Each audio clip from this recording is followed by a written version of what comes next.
into the online broadcast network, AFTERBUZZ TV. Over 20 million weekly downloads in over 150 countries, and your #1 source for after-show entertainment.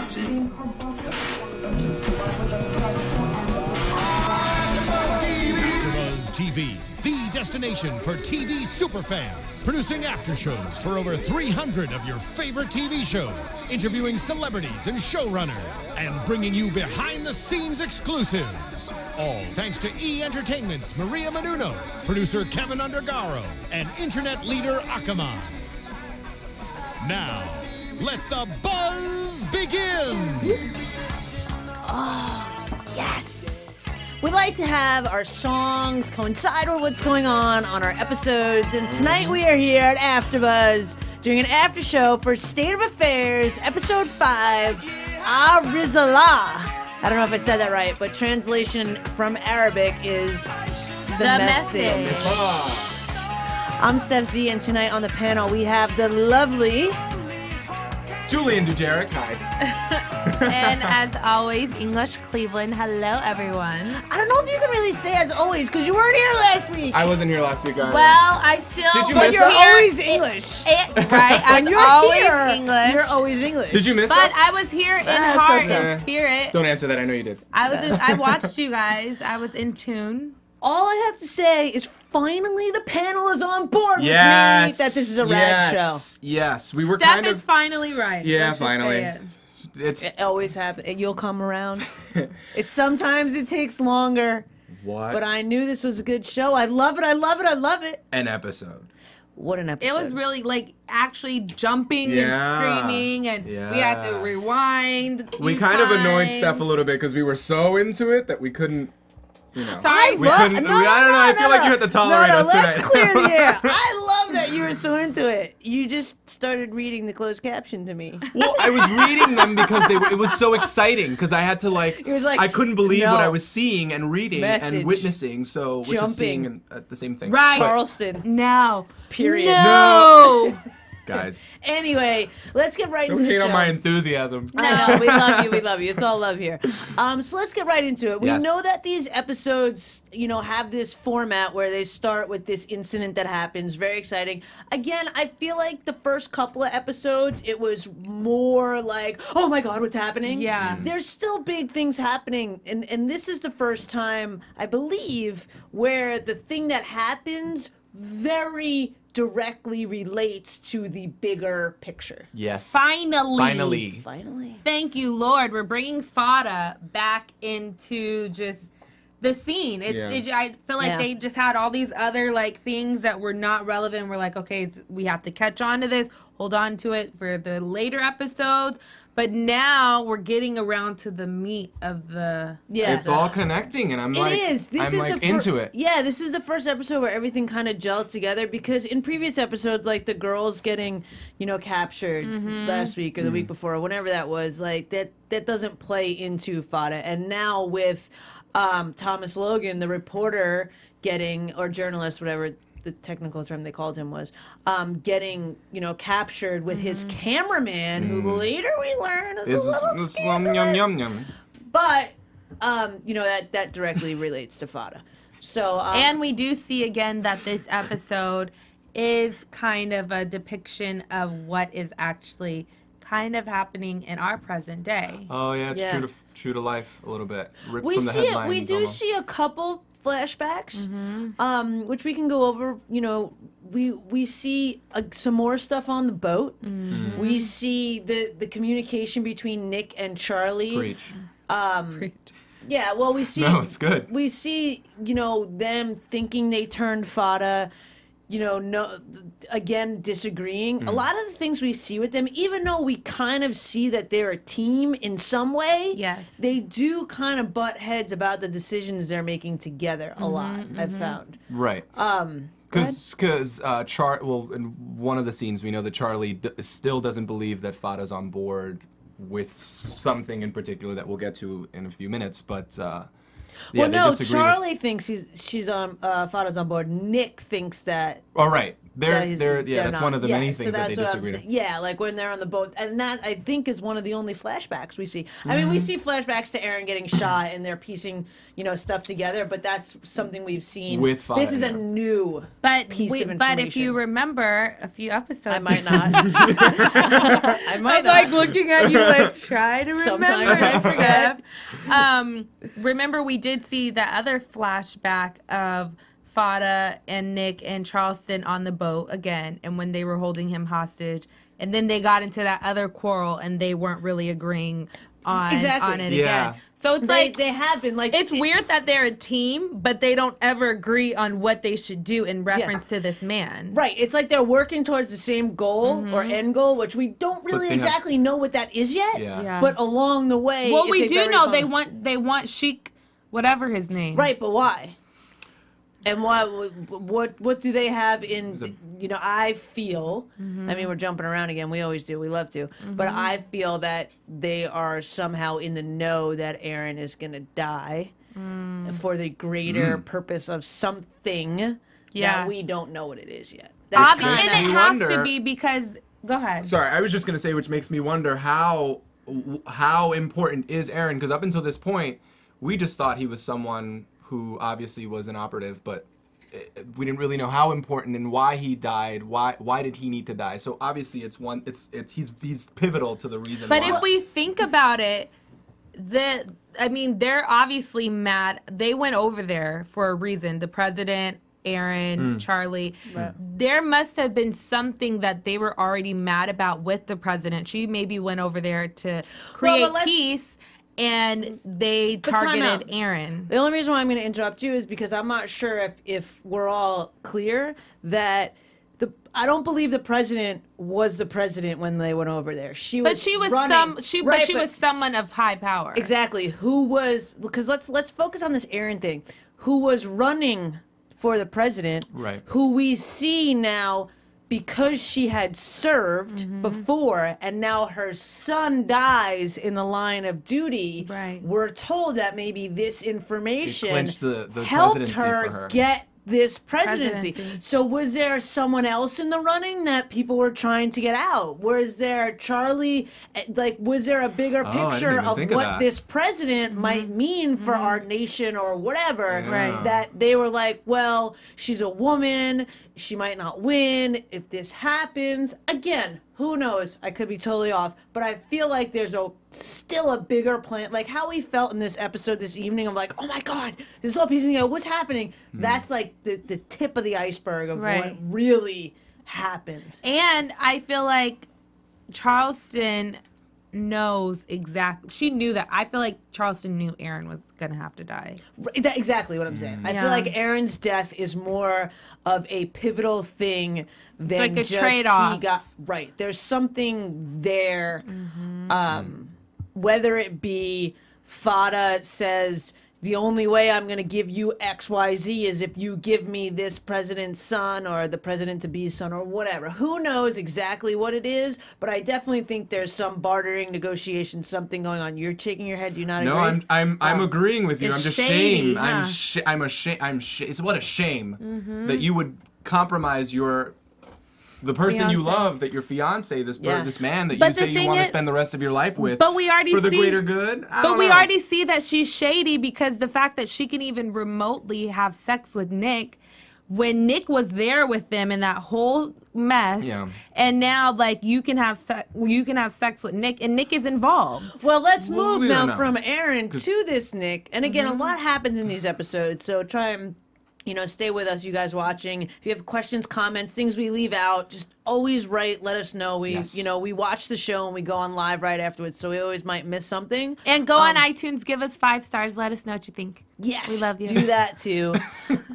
So from moving from Aaron to again back to the relationship with Charleston and Nick, we find out huge information. We find out what I believe is that Nick and Charleston had this end game plan to leave together. We find her breaking into his apartment, which clearly, why she doesn't have a key is weird to me. But anyway, she breaks in. She knows to go exactly to this globe. And in that globe, not only do we see passports for Nick. Before you jump there, why did Nick give her that gun and say that she needed to be protected?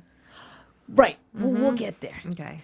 We'll get there. But establishing their relationship before this all happened. You know, they clearly had an end game plan. They had passports for Nick. We saw a passport for Charleston. We saw there was a Sweden passport. Then we see multiple passports. There was some money and another gun. So I feel like their end game, which part of might have been, okay, Nick's going to facilitate this whole thing happening of Aaron getting killed, knowing that Charleston has to be there, knowing if it gets crazy, Charleston, have a gun to protect yourself. With Nick's name on it and his bullet. And that's weird. That's weird that wasn't kind of thought of. And she emoted nothing when she walks into the apartment of this man who was kidnapped in front of her. Emoted nothing, like as if she expected that they would ransack his apartment, and I don't know, it just. But I kind of wonder why did she go exactly to that? Theories. Why did she go exactly to that globe? Because she knew. That's what I'm saying. The end game is they knew, like, our quote-unquote safety deposit box or our safe place, if they come destroy, like, she knew that this Krieg group or whatever. But why didn't she know there? How didn't she know there was passports there if she knew of the safety deposit box? Oh, no, she knew there was passports I think there. she knew. You think she knew about those passports? You thought her reaction was different? Yeah, I don't think she knew that he ever had passports made of her. No. That's why she took them with her. She was surprised when she was like thumbing through it. Oh, like, I may have missed that. She was thumbing through it like, oh, he has multiple passports of me, and she took them. And he had that picture. I don't think so. I mean, she went right to the globe, unscrewed the top, opened it up. Maybe they kept like something there because remember we saw first she pulled out that picture of her and Nick. But if she knew to go to the globe, right? This is why I feel like she knew. If she knew to go to the globe and to perpetuate this theory that you have that she may have been surprised as to the additional items that were in that globe. Yes. If Nick knew that she knew, why would he put them there for her to discover? But also, remember, Charlie never knew where Nick lived. Remember, she was like, where are you living? Where are you coming from? But we don't even know if that's Nick's apartment, too. So I think it's Nick's apartment. Because there was passports of him there as well. I'm going to go with it was Nick's apartment. I'm going to go with she knew it was in the globe, and I'm going to go with she knew they had passports as a getaway, and that their greater plan was, if all else fails, get out. Go get the globe. But then my thing is, why was she thumbing through them like... Maybe to see which one she had used somewhere for some trip. Maybe to see which ones to take. Maybe to see if Nick had been taken and come back and taken anything that they had previously set up there. Maybe NBC put in the wrong take of Katherine Heigl reacting. I don't know about that one. And she wasn't supposed to seem surprised. I don't know. I think she knew. She seemed surprised to me. But hey, we'll see next week, I'm sure. I'm sure we will see. I didn't trust her from day one. I said it, and I stand by it, and now it's being proven. We should have played these houses. But we don't. No, but we don't trust her. They but are we not. don't know her plan. Is her plan for the greater good? We see how shady the government is being. Is she really going to wind up being the person that's the quote-unquote hero for the greater good? She's doing something. She's not no one's hero. She's no, because hero. do you see they're on to her? If they follow her to Nick's apartment, if they follow her to go talk to Sid, if they follow her to all these things that she does, quote, when she's on the job, they're going to see something's up. Right, but she's got to be smarter than that. Because then that would be, if they follow her and they see something, her to talk to Sid, they see something with Nick, then she gets fired, then where does the show go? But she doesn't ever think that the president would have someone following her. She thinks that her right, loyalty, but she can't get caught, so to speak. She would cover her tracks. You know what I mean? Like, because if she gets caught and gets fired, where does the show go? No, I just think it's going to take another twist. but they're on to Charleston. They're gonna follow. They're gonna have to find out something.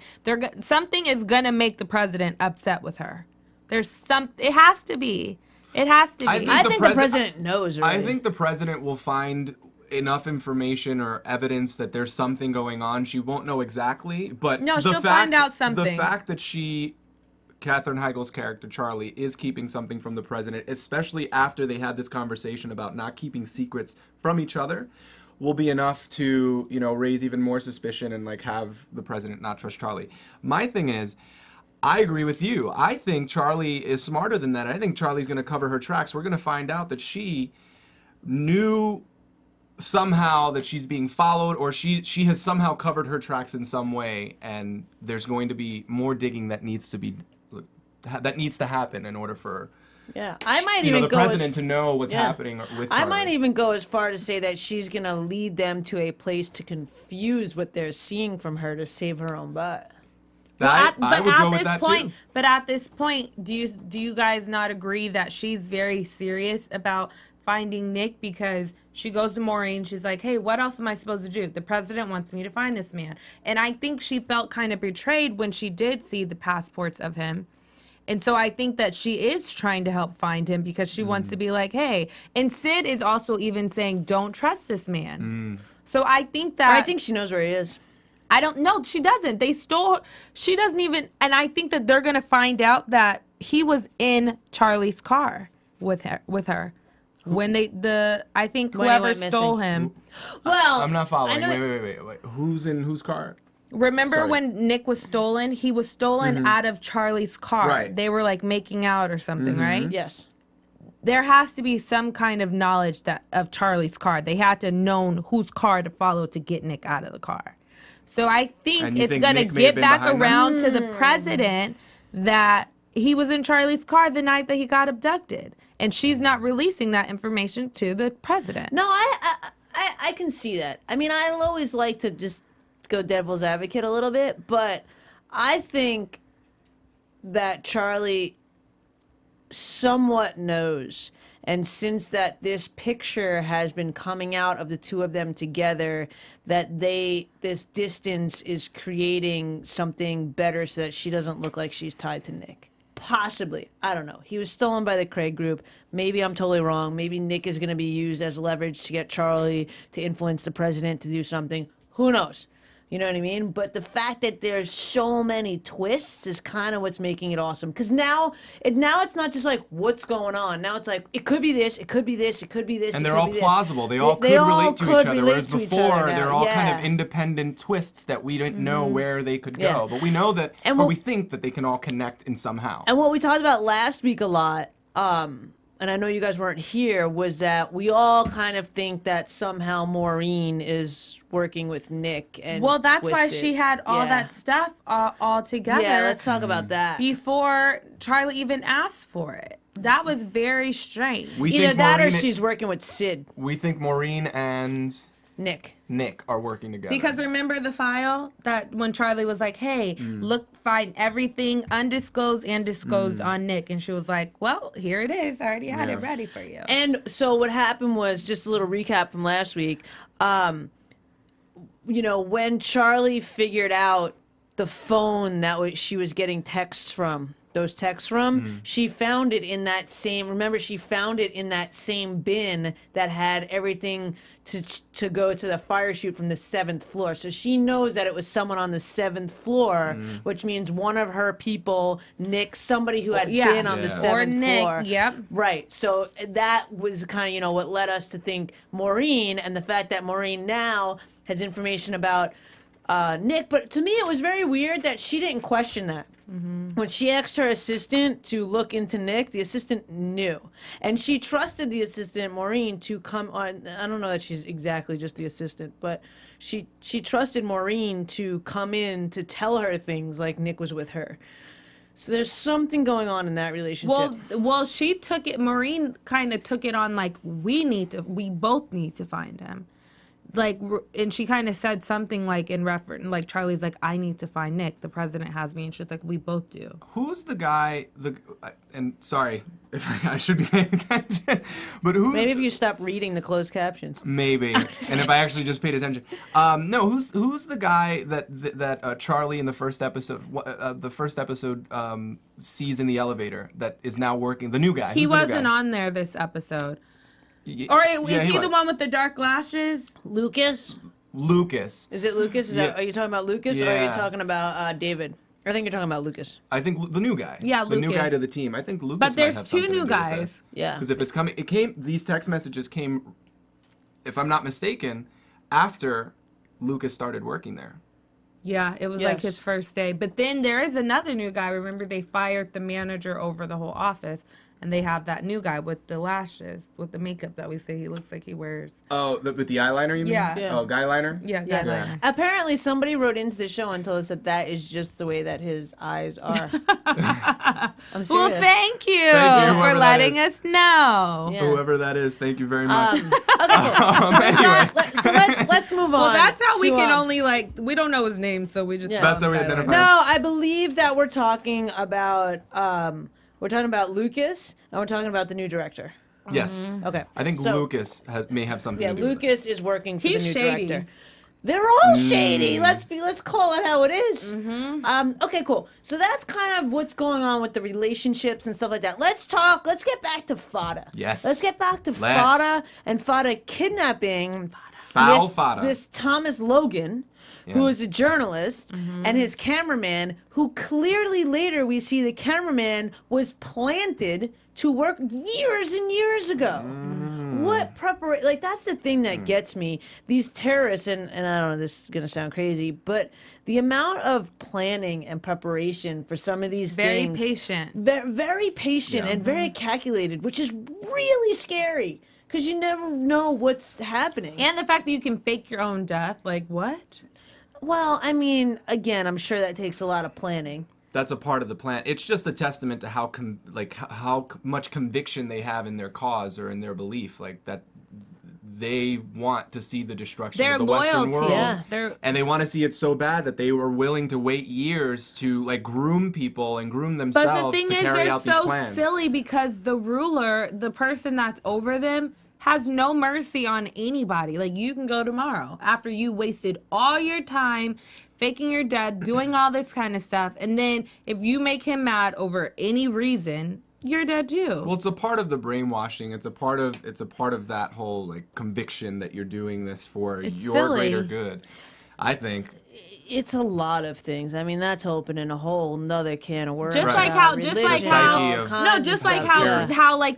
terrorists on 9/11 that were on the plane, you're dying too. You don't care? Well, they obviously think it's for they something don't greater than them. They don't think they're dying. They think they're carrying out their life sentence of what they lived it's their mission, for. According to them. It's super twisted. Yeah. Well, anyway, let's move back to what happened on this episode, which so they kidnapped this journalist, Thomas Logan. Clearly, this was a whole bigger plan. They wanted, and we see as it unfolds, we see that, Fada is very smart. He knows that Charleston is eventually going to get to Thomas Logan. He knows that, he can plant this message in Thomas Logan and get it to Charleston. And it's not like he was in an interview. He move to your left, please, both of you. Thank you for reading it out loud. Thank you. You guys weren't doing it. Thank you. And you say I read things out loud? Sorry, we had a little technical difficulties. Anyway. That wasn't difficult at all. I mean, you didn't move. No, we were gonna do it calmly. Yeah, while you were speaking. Anyway. My fault. Anyway. So we know that Fada had this super long interview. The message could have been in the interview. The message could have been in a way that Charleston heard it and no one else knew what he was talking about. So wasn't it on his knee? No, on his knee was dirt. So on his knee was dirt so that she knew that it was edited. But what I'm saying is during that interview, he could have somehow slipped in the message, which we'll get to. The message was Pegasus takes wing. He could have said that, and only Charleston would have understood what that meant. But instead, he told the reporter to tell her. Now, did he tell the reporter to tell her? He knew that the reporter would then get killed? No, because listen, he knew Charleston was going to be the person taking over this case. So he's like, hey, I know the end result. But she would have gotten that message. She's also the person, she would have saw the video and gotten that message that way But everyone else wouldn't have understood. And it's more colder when you send a messenger to say it, like, oh, because the guy knew Charleston and the CIA and all of them were going to come in there and try to interrogate him and arrest him. And he knew Charleston was going to want to have a one-on-one with him. He just kind of, he called her bluff. And so he was like, you know what? Fada said this. Well, he called her bluff because it's kind of what happened to him on the boat, that eventually Charleston came in and tried to talk sense to him when they didn't get their way. Yeah, he knows how she rolls. Right, but did he know how she rolls enough to then know that once that reporter said something to Charleston that reporter would be dead? And did that work to his favor? Because he could have made Charleston sweat more by saying that in the interview, and then everyone would be trying to figure out what's Pegasus, who knows what Pegasus means, this, that, and the other. No, because he knew he knew that he was going to kill that guy. So he was just like, you know what? I'm going to have this message. So you think Fada killed Logan? Yeah. I believe that could be a possibility. Because he got what he wanted out of him. Well, he said he just wanted the interview to air. Right, and Fada even said in this episode, Fada said, we're everywhere. We are your doctors, we are your lawyers, we are your state officials, we are everywhere. We're your neighbors. See, I don't know. I think the CIA and David, I think we actually killed Logan. But you know why? You think the CIA killed Logan? I think the David guy who was trying to get the story to not be aired had something to do with it, because at the end when they told him he was killed last night, he said, oh, I'm sorry. Like, his response was so like, yeah, I already knew that, I did Very that. stoic. Yes. Yeah. So then the other guy decided that he's not going to retract the interview because of this. So I feel like that was a side move. I don't think that Fada and them killed him. Well, if you think this, here's the thing. I could be wrong. But here's where I feel like here's where I think that might be a little off, because, and no, I mean, there are no right or wrong answers. Yeah. Right. Or theories. The director of the CIA guy that spoke, David spoke to him, the president of the network, and really wanted this interview to be killed, right? So much so that he provided a bigger scoop. Why would he then compromise that? Because he knew that why would he then compromise that by killing this journalist when he knows that the president of the network doesn't really trust him enough to believe that he wouldn't be capable of doing that. So why would he compromise So do you think that Charlie killed him?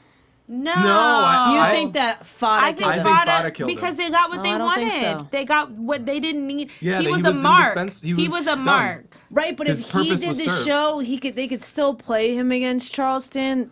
Charleston would then still know that somebody new that could very easily tell everybody else. Like, that kills the one person that knows that Charleston, the one person in America or wherever that knows that Charleston is somehow more connected to Fada than anyone else is now dead. Yeah, but that helps her. But it also helps Fada because he's not in it for the short term. He's in it for the long haul. He's in it for a bigger reason than this little journalist. He doesn't care. Like, this guy really is not anything for him. I don't know. I feel I could be wrong, but I don't agree, because I feel like that guy could have been a direct link to Charleston. Charleston is the direct link to the president, because but like Charleston we see in the knows interview, how to get a hold of Fada. They know how to get a hold of each other. She knows where Fada is at right now. Remember, she didn't want to pull the gun on trying to kill him, but Charleston knows how to get a hold of Fada. Does she? Yeah, remember? Oh. Yeah, but then she let it go. Because she's wants the Sheik guy. That's the main thing. It's Fada's the link to somebody bigger. The Sheik guy. I don't know that it's. There's more of that Fada is saying, I don't care what happened to the president's white son because you're killing my people. I think that there's a few more layers there. Like I said, I could be wrong, but I think there's a few more layers than just give the reporter a message. Know exactly when the reporter gives the message to Charleston. How did Fada know that? Then kill the reporter. Fada he sees all and he knows all. I just don't think. know. I just don't think. Now with that point that you just made, maybe Fada didn't kill him, but I don't think that. I keep forgetting his name and it's killing me. The CIA guy who. David. David, thank you. I don't think that David is responsible. I just think there's too much to lose. Well, but also well, here's the But thing. wait, like, Sid may have killed him. We never No. know. Well, I don't know, but if you are trying to use something as leverage, right? You wouldn't do anything to compromise that leverage. Right, all. but the other thing is that we also learn when Charleston and Nick are on the boat that there is someone else that knows about what happened on the boat, who's Director Blake. And is that David Blake? Is it the same guy? We don't know. But they say on the boat that there's someone else that knows about Pegasus. It's him. So maybe there's someone Blake else in the character. CIA that knows what's happening. So I don't know. Like I said, just my theory. But it may be Could be Sid, wrong. and that's why he's gone. He's out of it. How would you connect Sid to this? I wonder. He I'm used curious to because be I don't see that. No, I don't see that it. at all. Sid used to be somehow connect. He knows about what's going on because remember he even said to Charleston before she even knew, she was like, he mentioned. Why didn't you tell me that Nick was taken? Yeah, and how does he know that? He's still somehow connected. Right, to know but if that he was Nick connected to, if he was the one that was on the boat with the two of them, all their interactions I don't would think be he was different. on the boat, but he's connected more into this whole situation. Okay, and what they're saying is somebody else was on the boat and knows that Fada was there, knows they tried well, to turn obviously, Fada. yeah. I mean, they have the picture. And they but said, another director, not just the person that took the boat. They said Director Blake is also in on it. So that there's another person in maybe the it's Director CIA that knows what's happening and knows that Pegasus is the code for Fada. So for me, I feel like Charleston might have told this person like, "Oh, he mentioned Pegasus," and they were like, "Oh crap, we got to kill him now." Because I don't see how Fada could have known the exact moment that she went there and then had a hit on him that night. Clearly, you could see in that scene that he was being followed by somebody. The way that they were shooting it, it seemed like that. And then clearly we also see that somebody was in the apartment when Charleston went to Nick's apartment. So there's another person that we don't know what their key role is, but there's another person lingering around. I hope that person is responsible for all of this because my head is hurting. Well, it may Connect all of this. This is ridiculous. It may be the senator because the senator somehow knows that Just Nick make it easy on us. and Charleston The have senator been knows, a too. little bit more fresh with each other. So we do see her interested or Maybe. introduced in the episode as well. That would be and weird. she knows a lot of information, obviously. Yeah. So All right, well, I know we got to wrap things up here, so let's just, a couple other things that we missed. We do see this interview with Fada. We see that he just wants, the military to be removed off his soil. He wants his brothers released, and he wants us to stop bombing with drones. Pretty much, he's making it seem like he's the peacekeeper and that he wants Right. these things. I'm sure there's ulterior motives. And then the end scene, we see Charleston talking to the president and revealing, there's this big reveal that she had the gun, that she knows Nick didn't kill Aaron. She wants to be trustworthy, but yet we all know she's withholding some information for the president as well. And the president finally feels this and says to David that she wants a watch on Charleston. So I think it's going to get very interesting next episode. I can't wait. yeah, Can't wait. it's I gonna can't be wait. exciting. Yeah, And that's a lot coming from me because I've never said that. I know. I've had to win you guys over. I've never said that. Yeah. All right, well, thank you guys out there so much for watching, for listening. I know we get very passionate about this show. We go a little bit all over. We'd love to hear your theories, thoughts, comments. And until next week, where can the people find you, English? You guys can find me on Instagram at Pink English as well as on Twitter, English Speaks. You can find me on Twitter, Instagram, Tumblr, YouTube, Tinder. Google Plus, Tinder. No, I'm not. I don't have a Tinder. At Julian Dujarric across the board on all social media. And you guys can find me on Instagram and Twitter at I am Stef Z. Thanks so much for listening. We'll see you next week. Whoop, whoop. Bye-bye. Bye. From executive producers Maria Menounos, Kevin Undergaro, Phil Svitek, and the entire AfterBuzz TV staff, we would like to thank you for listening to the AfterBuzz TV network. To watch or listen to other after shows and post comments or questions, be sure to visit AfterBuzzTV.com. I'm Sir Richard Wentworth, and this has been a presentation of AfterBuzz TV. Buzz you later. The views expressed herein are those of the hosts only and do not necessarily reflect the views of AfterBuzz TV or its owners or principals.